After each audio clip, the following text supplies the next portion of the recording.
All right, so there's some terminology you got to get used to when dealing with simple harmonic oscillators, because people and books and teachers and professors are going to throw these terms around like crazy, and if you're not used to them, it could all sound like mathematical witchcraft.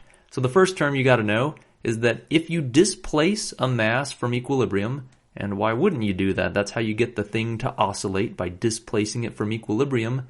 The maximum magnitude of displacement, so this amount right here, whatever that distance is here, is called the amplitude. So we represent the amplitude with a capital A, and it's called the amplitude. And it's defined to be the maximum magnitude of displacement for that oscillator. So if this mass only ever makes it this far away, so from here to here, and I'm drawing arrows, but this is not a vector. It's the magnitude, right? The magnitude of the displacement. So it's the magnitude of a vector, so it's always positive. So we can draw that over here. If we want to, we could just say that this amplitude here, this would also be the amplitude, because we're just talking about the maximum magnitude of displacement. So it's going to get displaced equally on either side of the equilibrium position, and that maximum amount is called the amplitude. So in other words, if I pulled this mass back 20 centimeters, then that means 20 centimeters would be the amplitude, or if you wanted it in meters, it'd be 0.2 meters. And then that means when it shoots through the equilibrium position, it would also come over here and compress this spring by 20 centimeters on this side. So it's always equal on both sides. Now there's another term that you got to get used to, and that's the period. So the period is represented with a capital T. Why is the period represented with a capital T when there's no T in the word period? I'm not sure, but capital T is kind of like time, so T might stand for time. Maybe they thought that was a good idea, because what the period means is the time required for an entire cycle. So what does this mean, an entire cycle? What we mean is that you've got oscillations going on, and so this process is repeating itself. So in other words, if you start the mass over here, it's going to eventually make it over to this end over here, right? It goes over here, compresses the spring, then it's going to come back. The time it takes, it's a little hard to see, sorry, let me draw that up here. So the time it takes for it to go to here, and then come all the way back. After this happens, the whole thing just repeats. Now it's back here, the spring's going to pull it back to the left, and then go to the right.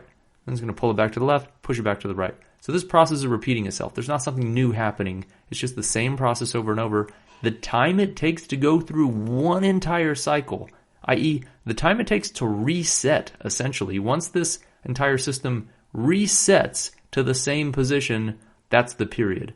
And so that's going to be the same, whether I count it as from this point back to that point, or if I imagine just starting my clock here, from this point, it's going to go over to here, then it's going to come back here. That would also be the period because it's the time it took to reset.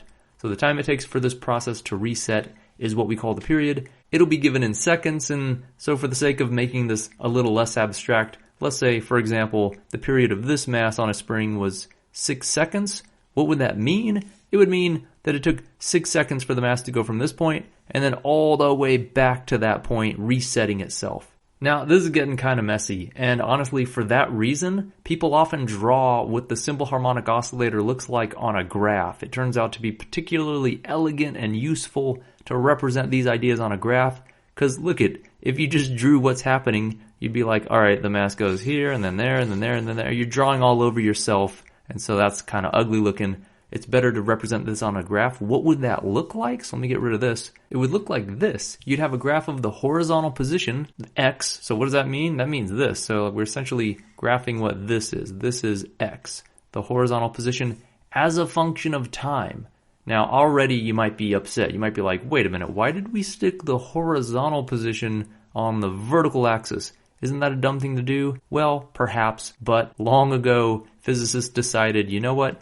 If time's involved, we're sticking that bad boy on the horizontal axis. This is just designated. This is just by default going to go on the horizontal axis. So if you have anything else you want to graph with it, that's got to go on the vertical axis. And so unfortunately, we're going to be graphing horizontal position on this vertical axis. What that means is that this equilibrium position, remember, this is the point where the net force, the restoring force, that net restoring force is 0. The only force on this mass in this case is the spring force, which is given by Hooke's law. And that means this equilibrium position is going to be the point where x equals 0. If I want my force to be 0, I better have x equals 0. So this equilibrium position right here, this this line right here, let me give it a special color. This equilibrium position is essentially just this x equals 0 line, right? These two lines are representing the same thing. They represent x equals 0. And then if I go this way, if I pull this mass to the right, I'm essentially going up on this graph because I'm going toward positive horizontal positions. And if I go to the left, if I push this mass to the left, I'm essentially going down toward negative horizontal positions on this graph. So hopefully that doesn't freak you out too bad. Let me show you what this looks like. If we do displace this mass, let's say we pull it to the right, so like we had over here, right? We have this mass, we pull it to the right, and if we start at 20 centimeters from the equilibrium position and let go, what is that going to look like on this graph? Well, it started to the right. So if it starts to the right, I'm going to start way over here. At this point is my initial position. That means I'm going to start up here. I'm going to start up here at x equals 20 centimeters. So if we put that in meters, technically SI units, you should have meters for the default unit. So this would be 0.2 meters, and that's also the amplitude. So remember, this is the amplitude. So this distance here is the amplitude. And then what does the mass do? Well, it shoots back toward equilibrium. That's x equals 0. And then it oscillates. It goes through that point and comes back. So essentially what you're going to have on here goes toward equilibrium. So it looks like this, goes toward equilibrium. Boom, hits equilibrium. That's when it's at x equals 0, passing through this point right here. Then it's going to come back down. It's eventually going to compress the spring and stop. That's when you're way over here and you've been stopped. The mass has been stopped by the spring. Then it's going to come back up in this process. It's going to repeat. It's going to go back through the equilibrium position and come back up, which by up means over here back to this initial point. That's one whole cycle. Look at that's gone through a whole cycle.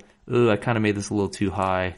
Let me make that a little better. It should never go any higher than it started here. So it's going to look something like that, come back down, and this whole process repeats over and over and over. And if I was drawing this perfectly, it'd be perfectly smooth, but hopefully you get the idea. And this is great because now we can draw the variables we talked about earlier, like amplitude, because amplitude is the maximum magnitude of displacement from equilibrium. That would equal 0.2 meters. That's what we represented on this graph here. We could also represent the period. Remember, the period was the time it takes to go through an entire cycle. So if our mass started here, to go through an entire cycle, it better get back to that point and have reset completely. So that would be to here. So on this graph, this is the period.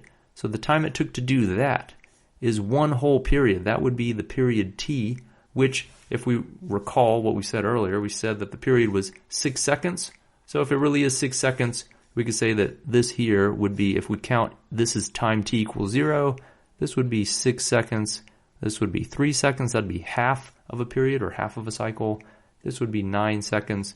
This would be 12 seconds, which would be 2 whole periods. And that makes sense. It's gone through 2 whole cycles once it gets back to that point. Now notice you didn't have to measure the period from peak to peak. You could have measured it from, sometimes people call these troughs or valleys. So you can measure it trough to trough or valley to valley. Look at 3 seconds to 9 seconds. That's a time of 6 seconds. It took 6 seconds to go from 3 seconds to 9 seconds. That's still one whole period. Or you can go from this point here, I guess this would be like 7.5 seconds, all the way to, what is this, 13.5 seconds? That would also be one whole period. Just make sure you don't do this. Sometimes people are like, oh, a period, eh? Repeat a whole cycle, eh? All right, I'm going to go from this equilibrium position back to that equilibrium position. But that's not a whole cycle. Look at this point, the mass was going that way.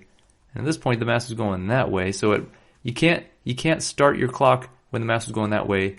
Stop it when the mass is going the other way and say you've gone through a whole cycle, because that hasn't fully reset. If you're going to fully reset, you got to go from mass heading to the left through equilibrium all the way back to mass heading to the left through equilibrium. So you'd have to go from this equilibrium point all the way to that equilibrium point to have a full cycle. A cycle would look like this whole process right there. So recapping, the amplitude of a simple harmonic oscillator is the maximum magnitude of displacement from the equilibrium position. You can measure it that way, or you can measure it this way. You'll get the same amount. And the period is the time it takes for an oscillator to complete one entire cycle, which you can find on a graph by measuring the time it takes to go from peak to peak, from valley to valley, or from equilibrium position, skip an equilibrium position, and then get to the next equilibrium position.